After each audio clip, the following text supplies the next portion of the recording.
Olá, eu sou o G Filho, seja muito bem-vindo a mais um Duplo Café. E hoje eu queria também falar do nosso patrocinador, que eu sempre falo aqui, que é a Chico Macaco, uma loja de brinquedos muito bacana lá em Limeira.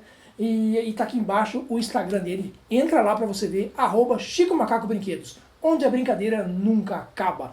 Uma loja que fica lá em Limeira, na Avenida Santa Bárbara, 1360. É uma linda loja. Conversa lá com o Marquinho, ele vai te dar dicas maravilhosas de brinquedos para todo mundo, para todas as idades. Muito bem, gente. Como eu havia prometido, o nosso convidado já voltou mais uma vez aqui. É o Leonardo Targino. Obrigado mais uma vez por você ter voltado. Muito obrigado Foi pelo muito convite. bacana, o pessoal gostou muito da entrevista, então está aqui de volta hoje para falar de outros assuntos com a gente, tá bom? Leonardo. O Leonardo, então, para quem não conhece, ele é psicólogo há quanto tempo? 7 anos. 7 anos. Trabalha na assistência de Campinas, é isso? Eu trabalho na assistência social com violência doméstica. Com violência doméstica. Mas ele é psicólogo, faz atendimento também, né? De Atendimento clínico. Trabalho na faculdade também. Na faculdade também. Muito bem. Hoje o assunto que nós vamos falar aqui, eu acho que quem não teve e foi exposto a ele conhecia alguém, que é a parte da depressão. Exato. Então acho que isso houve um aumento, você percebeu isso por causa da pandemia, e como é que vinha isso antes?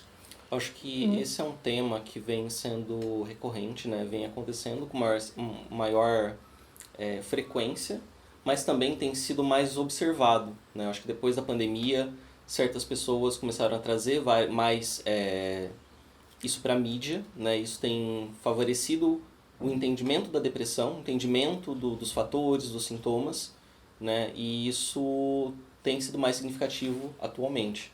Certo, né? Então, quer dizer, não que nunca existiu. É uma coisa que hoje tem mais holofote em cima, vamos dizer assim, pelo caso da... De alguma forma. Tá. Mas ela já vinha uma coisa que já existia também no Brasil, é uma coisa comum. Eu acho que isso na história da humanidade sempre existiu de alguma forma. Só que talvez alguns entendimentos para isso talvez fosse visto com menor relevância antes. Tá. E como é que nós podemos dizer assim, como é que funciona dentro do cérebro a depressão? Como é que ela surge? Todo mundo está sujeito a isso? Isso vem de fatores externos? Como é que funciona? Existem vários fatores que podem ocasionar, sejam eles genéticos, por conta de exposição a alguma situação, por conta de algum trauma, seja ele físico ou emocional, né? Então, qualquer pessoa pode estar suscetível à depressão, só que não necessariamente tudo é depressão. Acho que isso é falar até de uma forma um pouco leviana. Né? Então, por exemplo, uma pessoa que ela terminou um relacionamento e ficou uma semana triste, né? Não está lidando bem com a situação. Não necessariamente é depressão. A perda de um ente querido, isso não é um sinal de depressão, de imediato, assim. Não, de forma alguma. Eu acho que a gente muitas vezes confunde a depressão com a tristeza, né? Então, o quadro depressivo é uma tristeza, um recolhimento, um sentimento de melancolia, um sentimento de... Ele é até necessário, às vezes, né? Para você se reorganizar, a tristeza. A tristeza, sim. A tristeza, sim, né? A depressão, quando ela é muito recorrente, quando você fica 2 ou 3 meses com esses sentimentos negativos, sem vontade de fazer o que você fazia antes, aquilo que você tinha quanto prazer, hoje já não dá mais prazer. Você tem evitado contatos sociais, você tem ficado mais recluso, você tem dado mais atenção a si mesmo. Então isso a gente pode começar a entender que pode ser uma depressão acontecendo. Então quer dizer que talvez um termômetro mais visível seria isso aí durante um tempo maior do que a tristeza. Sim. Sempre passou, faz 1 mês, 2 meses, 3 meses que ele não sai desse estado. Aí é um momento de alerta. Exato. Tá. Então, quer dizer, você ficou triste por perdeu o emprego, coisas da vida que acontecem. Então isso não é um fator até, vamos dizer assim, entre aspas, saudável. Você tem que talvez lidar com aquilo, saber superar. Isso, a tristeza, faz parte do mecanismo do próprio ser humano. Seria uma forma dele se reorganizar, não sei, porque eu falo por mim, que às vezes passei por situações de tristeza que me fizeram pensar coisas que eu não pensava quando eu estava bem. E não necessariamente são coisas negativas, talvez para você refletir e melhorar, né? Que é muito diferente da depressão, que ela é destrutiva. Sim. Tá. Né? A tristeza ela tem esse lugar, né, de avaliar as coisas que estão acontecendo, de você repensar algumas coisas. Agora, a depressão, ela afeta num nível onde as coisas começam basicamente, o mundo começa a ficar cinza. Você começa a perder o propósito das coisas, perder o significado das coisas.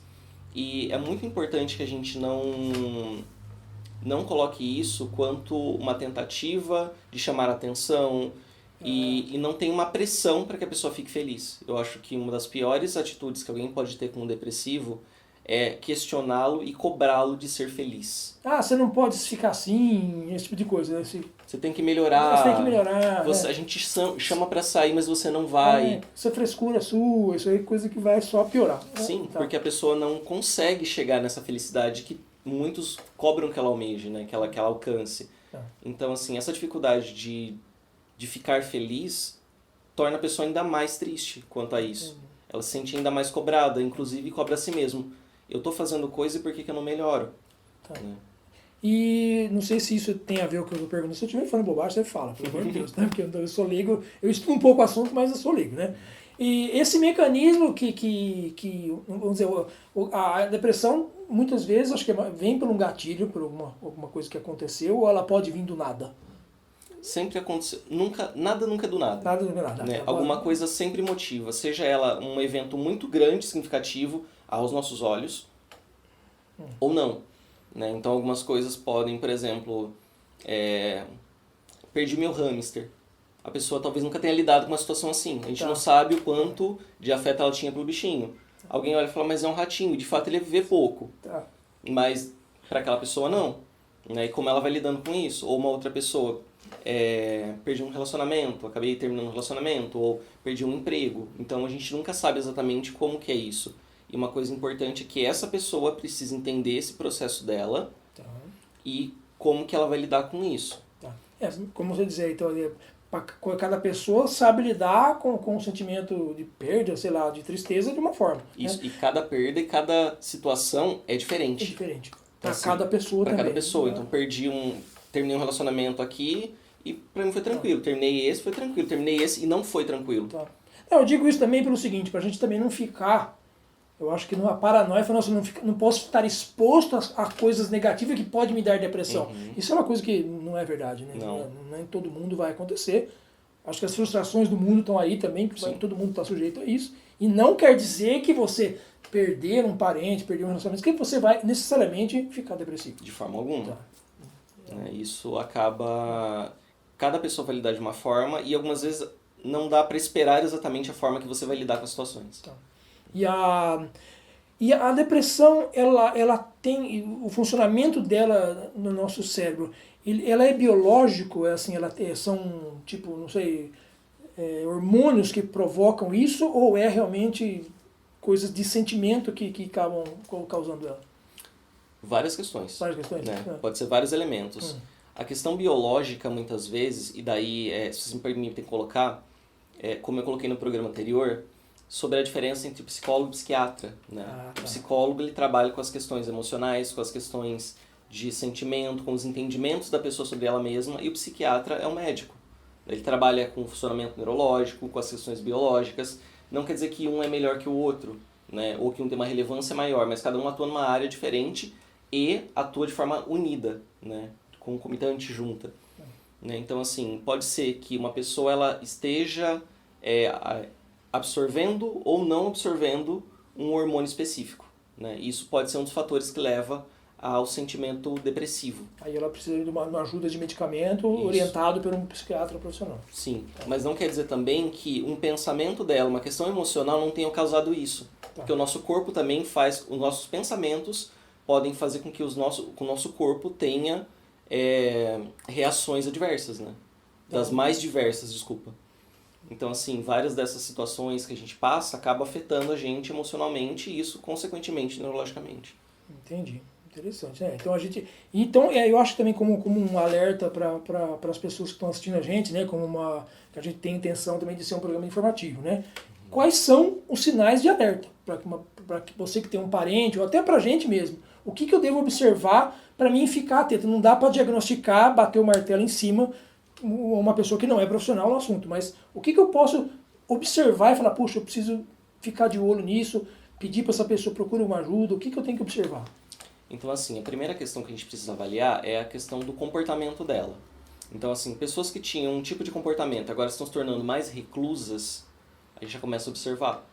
né? A questão da preocupação consigo mesma, né? A questão da autohigiene, da autopreservação, do autocuidado, o quanto ela tem evitado contatos sociais, o quanto os pensamentos começam a ficar bem mais negativos do que o comum, quando as coisas começam a perder um pouco de sentido, quando a tristeza ela começa a ser mais recorrente.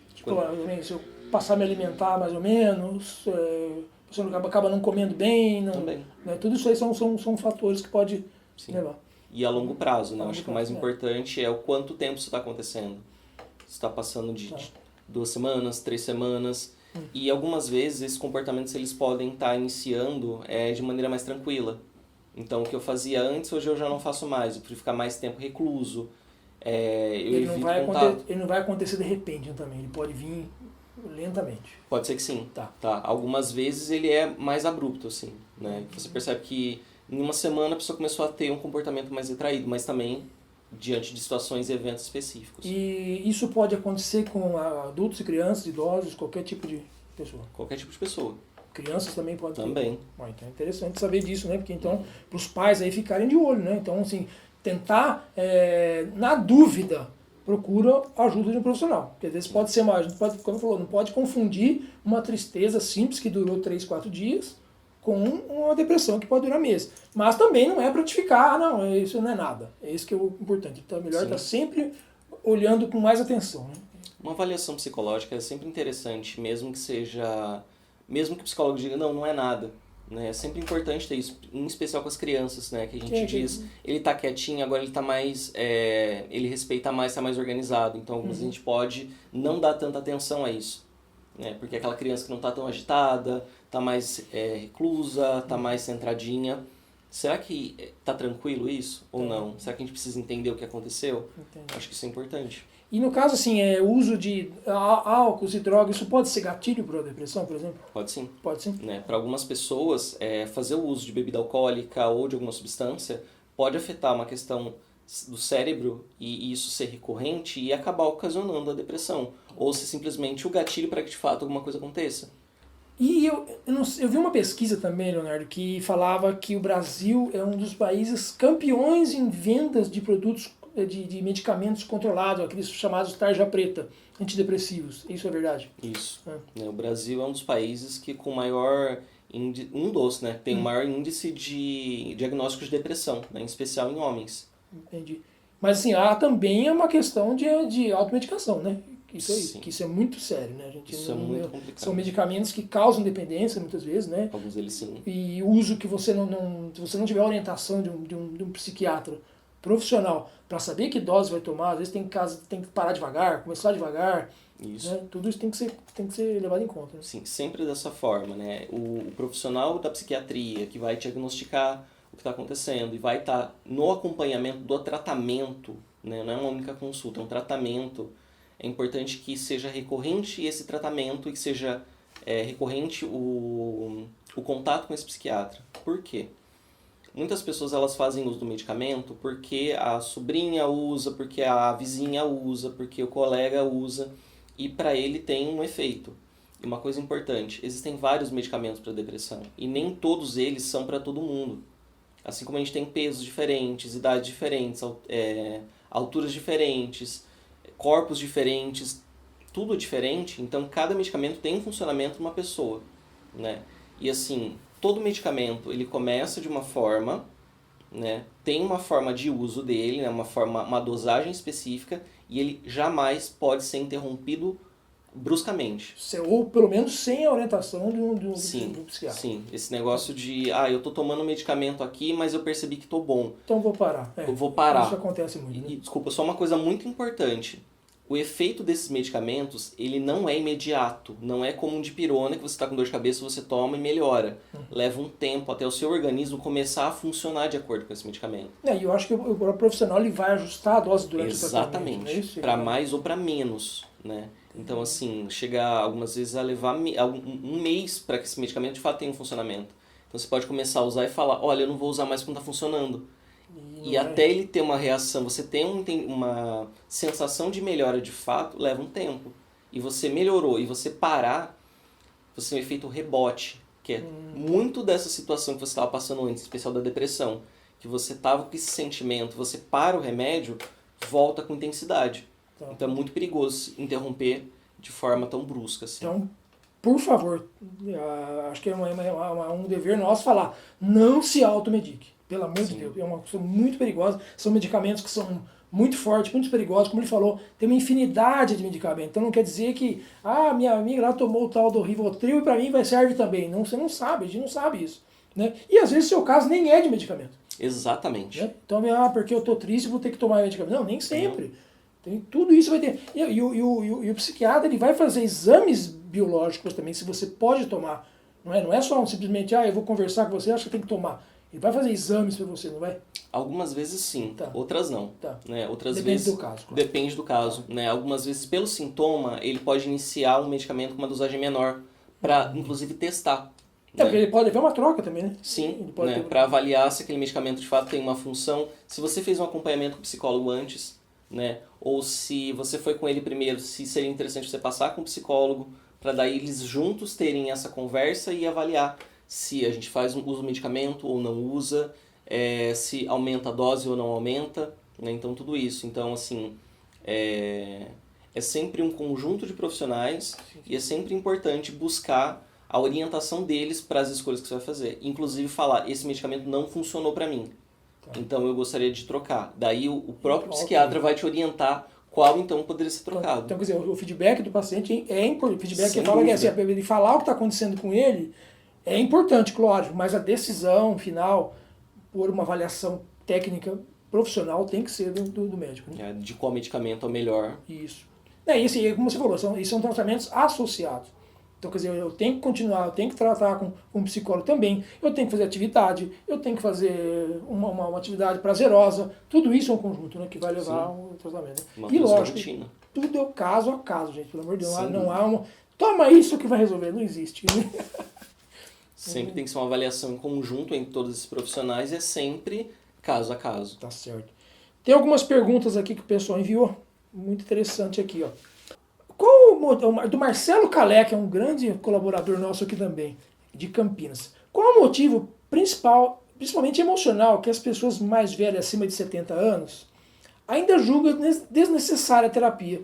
Qual foi a construção da sociedade que as bloqueia? Essa é uma questão bastante interessante. Inclusive, a gente tem um dia específico para isso, que é o 18 de maio, que é o dia da luta antimanicomial. Né? Acredito que venha muito daí. A questão do tratamento da mente, a gente, lá de trás, a gente vem lidando com as pessoas que têm alguns transtornos, algumas questões de nível psiquiátrico ou de nível psicológico.